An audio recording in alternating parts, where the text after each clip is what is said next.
Yes, good morning student. आज का हमारा टॉपिक है ग्लाइकोलाइसिस। आप जानते हैं वेरी वेरी इंपॉर्टेंट टॉपिक। और जो ग्लाइकोलाइसिस है ये टर्म ओरिजिनेट हुआ है ग्रीक वर्ड से, जिसमें दो वर्ड हैं, ग्लाइकोस मतलब कि शुगर और लाइसिस मतलब स्प्लिटिंग। तो this is the lysis of glucose या लाइसिस ऑफ शुगर जिसको हम लोग बोलते हैं। इस स्कीम को एक नाम ईएमपी पाथवे भी दिया जाता है, क्योंकि थ्री साइंटिस्ट एम्बेडेन, मेयरहॉफ एंड पार्नास, इन तीनों ने इसे डिस्कवर किया। तो on the basis of discovery इसको हम ईएमपी पाथवे भी कहते हैं। और इन anaerobic organism it is the only process in respiration, is a very very important point. यानी इनऑर्गेनिक जो ये एनारोबिक ऑर्गेनिज्म है इनमें ग्लाइकोलाइसिस ही होता है। जबकि आप जानते हैं कि ऑर्गेन जो एनारोबिक के अलावा एरोबिक ऑर्गेनिज्म है उनमें ये इनिशियल स्टेप होता है फॉर ब्रेकडाउन। तो ग्लाइकोलाइसिस का वेरी इंपॉर्टेंट क्वेश्चन एक और आता है कि ग्लाइकोलाइसिस आखिर होती कहाँ है। तो glycolysis occur in the cytoplasm of the cell. क्यों? क्योंकि जितने भी एंजाइम होते हैं वो सारे के सारे एंजाइम इसी में पाए जाते हैं। तो glycolysis occur in the cytoplasm cell and is present in all living organism. सबसे बड़ी बात ये है कि ये जो प्रोसेस है ये सभी लिविंग ऑर्गेनिज्म में प्रेजेंट होता है, चाहे वो एरोबिक हो या एनारोबिक हो। तो आप ऐसा बोल सकते हो कि this is the common step.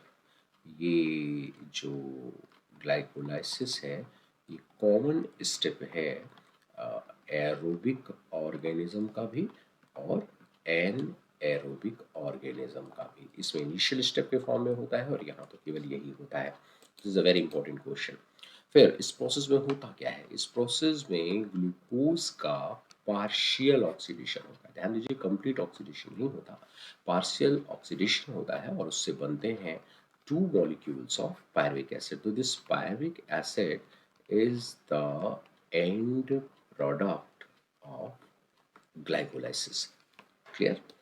आगे बढ़ते हैं। तो in plant this glucose is derived from sucrose. सब जानते हैं सुक्रोज के फॉर्म में शुगर का ट्रांसपोर्ट होता है, जो फोटोसिंथेसिस का एंड प्रोडक्ट है, और ट्रांसपोर्ट होता है फॉर स्टोरेज कार्बोहाइड्रेट। अब इस सुक्रोज से क्या होता है? तो जानते हैं sucrose is converted into glucose and fructose by the enzyme invertase. This is again very important point, क्योंकि ये जो इन्वर्टेज है बहुत इंपॉर्टेंट रोल प्ले करता है। और इससे टू मोनोसैक्राइड बनते हैं जो ग्लाइकोलाइटिक पाथवे में एंटर करते हैं। तो सीधी सी बात ये हुई कि जो ये ग्लाइकोलाइसिस है यहाँ ग्लूकोज भी एंटर कर सकता है और फ्रक्टोज भी एंटर कर सकता है। तो आगे देखते हैं कैसे होता है ये प्रोसेस। तो देखिए, जैसे भी आपने देखा कि अगर ये प्रोसेस ग्लूकोज से स्टार्ट हो रहा है तो this first process is termed as phosphorylation of glucose. So this process is termed as phosphorylation of glucose। और इसमें ये फर्स्ट एटीपी खर्च होता है, 1 एटीपी खर्च होता है, ग्लूकोज 6 फॉस्फेट बन जाता है। ग्लूकोज 6 फॉस्फेट बनने के बाद सेकेंड प्रोसेस जो है वो होता है यहाँ पर आइसोमेराइजेशन। जाहिर है। अच्छा, अगर यहाँ हम लोग एंजाइम की बात करें कि ये प्रोसेस कौन से एंजाइम्स की प्रेजेंस में होता है, तो यहाँ पर आप दो एंजाइम बोल सकते हो। एक ग्लूकोकाइनेज जो कि स्पेसिफिक होता है ग्लूकोज के लिए, और दूसरा एक एंजाइम होता है हेक्सोकाइनेज एंजाइम, जो किसी भी हेक्सोस पर वर्क कर सकता है। फिर यहाँ पर फॉस्फोहेक्सोआइसोमेरेज एंजाइम काम करेगा, यानी सिंपली जो एंजाइम का नाम है या मैं उसी तरफ लिख दूँ, तो ये आइसोमेराइजेशन जो प्रोसेस है यहाँ पर जो एंजाइम काम कर रहा है आइसोमेरेज है, और आइसोमेरेज के प्रेजेंस में फ्रक्टोज 6 फॉस्फेट बन जाता है जो ग्लूकोज का आइसोमर है। अगेन यहाँ देखिए सेकेंड एटीपी आ रहा है, यानी फ्रक्टोज 6 फॉस्फेट का भी फॉस्फोराइलेशन हो रहा है।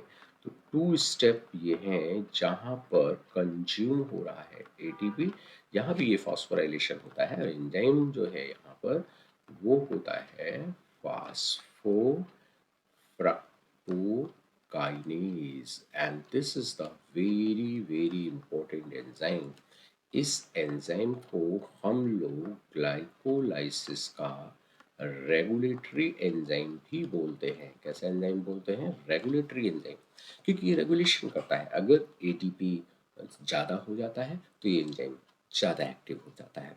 तो इससे जो प्रोडक्ट बनता है फ्रक्टोज 1,6 डाइफॉस्फेट बनता है। This is a very very important step. और अब यहाँ पर जो एक एंजाइम है, एंजाइम का नाम हम लोग बाद में लिख रहे थे, पहले प्रोसेस का नाम लिख रहे थे। तो व्हाट इज द प्रोसेस? यहाँ पर इस मॉलिक्यूल की स्प्लिटिंग होने वाली है, और स्प्लिटिंग के लिए जो इम्पोर्टेंट एंजाइम है अपने पास, दैट इज एल्डोलेज। तो एल्डोलेज की प्रेजेंस में ये जो 6 कार्बन मॉलिक्यूल है, आप देख रहे हैं इसके पास 6 कार्बन है, 3 कार्बन के 2 मॉलिक्यूल में ब्रेक हो जाता है। एक 3 कार्बन वाला ग्लिसरल्डिहाइड 3 फॉस्फेट, और तीसरा डाईहाइड्रोक्सी एसीटोन, सॉरी, दूसरा डाईहाइड्रोक्सी एसीटोन फॉस्फेट, जिसको हम लोग DHAP भी कहते हैं। और इसे ग्लिसराइल फॉस्फेट है, या कई बार इसे लोग फास्फोग्लिसरल्डिहाइड भी बोल दिया जाता है। तो ये ऐसा 2 मॉलिक्यूल बन जाते हैं, और बाद में ये मॉलिक्यूल भी इसमें कन्वर्ट हो जाता है। ठीक है, यहाँ भी जो स्टेप है, ये कौन सा एंजाइम है? ये आइसोमेरेज एंजाइम है, और इसकी प्रेजेंस में ये बन जाएगा। तो ये आप बोल सकते हो कि ये 5वां स्टेप हो गया। और इस तरह से यहाँ से लेकर ये पूरा स्टेप जो यहाँ तक आया है, इस स्टेप को हम लोग प्रिपरेटरी फेज कहते हैं, क्योंकि इसमें प्रिपरेशन हो रहा है। तो प्रिपरेटरी फेज में हमारे 2 एटीपी कंज्यूम हुए हैं, लॉस हुआ है हमारा 2 एटीपी इसमें कंज्यूम्ड हुए हैं, मिला कुछ नहीं है। अब लेकिन जो इससे नीचे के जितने भी स्टेप हैं, दीज स्टेप, इसको हम लोग कहते हैं पे ऑफ फेज, क्योंकि यहाँ हमें प्रोडक्ट मिलने शुरू हो जाएंगे। यहीं पर एक रिएक्शन होती है, और उससे एक और फॉस्फेट जुड़ जाता है, जो यहाँ पर नहीं दिखाया गया, नॉन एंजाइमेटिक रिएक्शन है, जिससे बन जाता है 1,3 डाइफॉस्फोग्लिसरल्डिहाइड। अब इस 1,3 डाइफॉस्फोग्लिसरल्डिहाइड का जो ये 6 स्टेप है, यहाँ पर होता है डिहाइड्रोजिनेशन। क्या होता है? यहाँ पर होता है डिहाइड्रोजिनेशन, या जिसको सिंपल हम लोग ऑक्सीडेशन भी बोल सकते हैं। और इस ऑक्सीडेशन से यहाँ से हाइड्रोजन रिलीज होती है, और प्रोडक्ट बनता है हमारा, फर्स्ट प्रोडक्ट जो बन रहा है NADH बन जाता है ना। NAD प्लस से NADH बन जाता है। और ये जो 1,3 डाइफॉस्फोग्लिसरल्डिहाइड है, इसका ऑक्सीडेशन हो जाता है, और प्रोडक्ट बदला जाता है 1,3 डाइफॉस्फो ग्लिसरिक एसिड, यानी एल्डिहाइड से एसिड बन जाता है। लेकिन एक और खास बात, चूंकि ऊपर 2 मॉलिक्यूल थे, तो अब यहाँ जितने भी रिएक्शन हो रहे हैं 2 मॉलिक्यूल में हो रहे हैं, यानी 2 NADH से 2 NADH प्लस मिलेगा। तो पे ऑफ फेज में जो सबसे पहली चीज हमें मिली है, वो मिली है 2 NADH plus. This is the first product, या हमें जो गेन हुआ है। अब क्या हुआ? अब इसके बाद 1,3 डाइफॉस्फोग्लिसरल्डिहाइड से फिर फॉस्फो जो ये ग्लिसरल्डिहाइड है, यहाँ पर एक और स्टेप होता है काइनेज एंजाइम की प्रेजेंस में, और 1,3 डाइफॉस्फोग्लिसरिक एसिड से सीधे 3 फॉस्फोग्लिसरिक एसिड बनता है। इस स्टेप को हम लोग कहते हैं phosphorylation. So this step is termed as phosphorylation. लेकिन कैसा फॉस्फोराइलेशन हो रहा है? ये तो डायरेक्ट हो रहा है। तो डायरेक्ट होने के कारण इसको बोला जाता है सबस्ट्रेट लेवल फॉस्फोराइलेशन। तो इस तरह का पहला फॉस्फोराइलेशन यहाँ हो रहा है, क्योंकि this is the high energy molecule, और हाई एनर्जी मॉलिक्यूल जब कन्वर्ट हो रहा है तो सीधे एटीपी बन जा रहा है। तो फिर से 2 मॉलिक्यूल है, तो हमारे पास कितने एटीपी आ जाएंगे? 2 एटीपी आ जाएगा। यानी इस स्टेप में हमारे पास 2 एटीपी का गेन हो गया है। ठीक है, किससे आया है? ये सबस्ट्रेट लेवल फॉस्फोराइलेशन फर्स्ट से आया है। हाई एनर्जी बॉन्ड से जब लो एनर्जी कंपाउंड बनता है तो सीधे एटीपी बन जाता है। फिर क्या हुआ? फिर सिंपली 3 फॉस्फोग्लिसरिक एसिड से कॉन्फ़िगरेशन चेंज होता है, 2 फॉस्फोग्लिसरेट बन जाता है। अगेन फिर एक इम्पोर्टेंट एंजाइम यहाँ काम कर रहा है, इनोलेज। यहाँ 8 स्टेप पे तो सिर्फ मॉलिक्यूलर कॉन्फ़िगरेशन चेंज हुआ है, 9th स्टेप पे इनोलेज हुआ है। और इस इनोलेज की प्रेजेंस में जो इम्पोर्टेंट प्रोसेस हुआ है, उसको हमने कहा है डिहाइड्रेशन। तो ये डिहाइड्रेशन हो जाता है, और डिहाइड्रेशन के बाद फिर अपने को ये प्रोडक्ट यहाँ पर मिल जाता है। अब ध्यान दीजिए, अब अपने पास 2 फॉस्फोइनॉल पायरुवेट आ गए। अगेन ये जो मॉलिक्यूल है, ये मॉलिक्यूल हाई एनर्जी मॉलिक्यूल है। जस्ट लाइक दिस मॉलिक्यूल, ये भी कैसा था? ये भी था हाई एनर्जी मॉलिक्यूल था। तो यहाँ से भी ये देखिए नंबर 10 स्टेप पे फिर से फॉस्फोराइलेशन हो रहा है। और ये वाला जो फॉस्फोराइलेशन है, इसको क्या कहेंगे? इसे भी सबस्ट्रेट लेवल फॉस्फोराइलेशन कहेंगे। तो ये जो सबस्ट्रेट लेवल फॉस्फोराइलेशन 2 हो गया है, यहाँ से भी देखिए चूंकि 2 मॉलिक्यूल है तो 2 एटीपी बन जाएगा। यानी फिर से एक बार 2 एटीपी बन गया and process is substrate level phosphorylation 2। अब यहाँ हमारा फाइनल प्रोडक्ट बन के आ चुका है, that is the pyruvic acid. यानी इस प्रोसेस में आप जानते हैं जो एंड प्रोडक्ट बनने वाला है वो 2 मॉलिक्यूल ऑफ पायरुविक एसिड बनने वाला है 3 कार्बन का। तो कुल मिला के हुआ क्या, एक जो हमारे पास 6 कार्बन की सुगर्स थी, उससे 3 कार्बन के 2 मॉलिक्यूल्स हमको मिल गए हैं। That is the important point.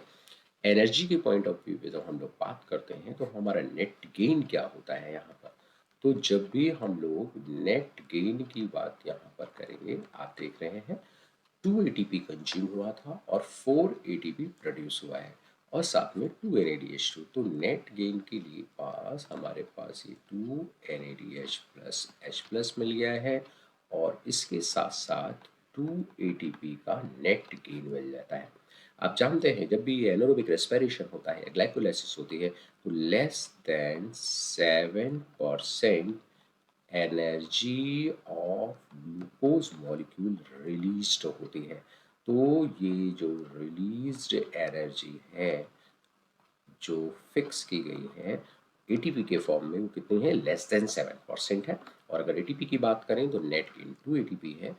NADH2 जो है, अगर ये एरोबिक रेस्पिरेशन में जाएगा तो ये भी एट द रेट 3 एटीपी या 2 एटीपी बना सकता है, लेकिन एनारोबिक रेस्पिरेशन में ये ऑक्सीडेशन में कंज्यूम हो जाएगा और इससे कोई भी एटीपी नहीं बनेगा। तो एनारोबिक रेस्पिरेशन में जो फाइनल एटीपी बनता है वो केवल कितना होता है? 2 एटीपी का गेन होता है फ्रॉम ग्लाइकोलाइसिस। क्लियर? और अगर एरोबिक रेस्पिरेशन की बात करें, बल्कि मैं यहाँ लिख ही दूँ कि अगर हम बात कर रहे हैं anaerobic respiration, so suppose respiration is anaerobic, then only gain of 2 ATP takes place, that's all।